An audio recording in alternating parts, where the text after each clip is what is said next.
ಕಬ್ಬಿಲ್ದಿರ ಕಬ್ಬಿನ ಜ್ಯೂಸ್ ಮಾಡೋಣ.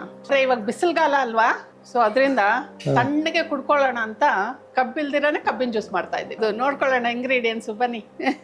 ಬೆಲ್ಲ, ಸ್ವಲ್ಪ ಶುಂಠಿ, ಒಂದು ಸ್ವಲ್ಪ ಪುದೀನ, ಇನ್ನು 2 ನಿಂಬೆಹಣ್ಣು ತಗೊಂಡಿದ್ದೀನಿ.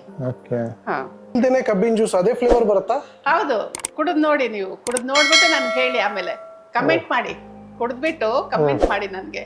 Wow, nice. Okay, let's try ಮಾಡಿ. ರೆಡಿ? ಹಾ, ರೆಡಿ. ಓಕೆ, ಹಾಕೊಳ್ಳೋಣ.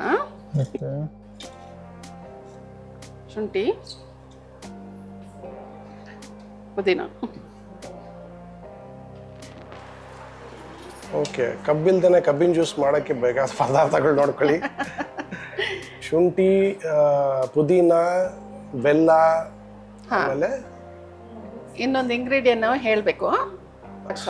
ಓಕೆ, ಸ್ವಲ್ಪ ಬ್ಲ್ಯಾಕ್ ಸಾಲ್ಟ್. ಸ್ವಲ್ಪ ಬ್ಲ್ಯಾಕ್ ಸಾಲ್ಟ್ ಹಾಕೊಳ್ಳೋಣ. ಸರಿ. ಓಕೆ, ರುಬ್ಕೊಳ್ಳೋದು ಆಂಟಿ ಎಲ್ಲಾನು ಇದು? ನಿಂಬೆಹಣ್ಣು ಜ್ಯೂಸು ಹಾಕ್ಬೇಕಲ್ಲ? ಓ ಎಸ್.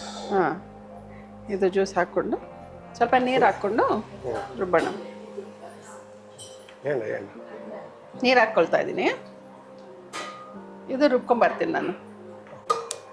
ನೀರು ಹಾಕ್ಕೊಂಡು ಓಕೆ. ಈಗ ನಾವು ಇವಾಗ ಇದು ಕುಡಿಯೋದೇ ನಿಮಗೆ ಇವಾಗ ಹೆಂಗಿದೆ ಅಂತ ನೋಡ್ಬಿಟ್ಟು ಕುಡಿದ್ಬಿಟ್ಟು ಹೇಳ್ಬೇಕಷ್ಟೇ ನೀವು. ಈ ಬಿಸಿಲಲ್ಲಿ ಉರಿಯೋ ಬಿಸಿಲಲ್ಲಿ ಈ ಥರ ಮಾಡ್ಕೊಂಡು ಕುಡಿದ್ರೆ ತುಂಬ ಚೆನ್ನಾಗಿರುತ್ತೆ, ತುಂಬ ತಂಪಾಗಿರುತ್ತೆ ಕುಡಿಯೋದಕ್ಕೂ. ಕಬ್ಬಿನ ಜ್ಯೂಸ್ ರೆಡಿ. ಹೇಗಿದೆ ಚಿಕ್ಕಮ್ಮ? ಚೆನ್ನಾಗಿ, ಸೂಪರ್. ನೀವು ಮನೇಲಿ ಮಾಡ್ಕೊಂಡು ಕುಡೀರಿ, ಕಮೆಂಟ್ ಮಾಡಿ ಹೇಗಿದೆ ಅಂತ. ಇನ್ನು ನಾವು ಮಾಡಿರೋ ಕಬ್ಬಿನ ಜ್ಯೂಸು తాగండి ఇందు చేసి నువ్వు తాగ బాగుంటుంది. ಕಬ್ಬಿನ ಜ್ಯೂಸ್ ಮಾಡಿ ಕುಡಿದ್ಬಿಟ್ಟು ಕಮೆಂಟ್ ಮಾಡಿ, ಲೈಕ್ ಮಾಡಿ, ಸಬ್ಸ್ಕ್ರೈಬ್ ಮಾಡಿ, ಶೇರ್ ಮಾಡಿ, ಕಮೆಂಟ್ ಮಾಡಿ. ದಯವಿಟ್ಟು ಎಲ್ಲರೂ ಶೇರ್ ಮಾಡಿ, ಕಮೆಂಟ್ ಮಾಡಿ.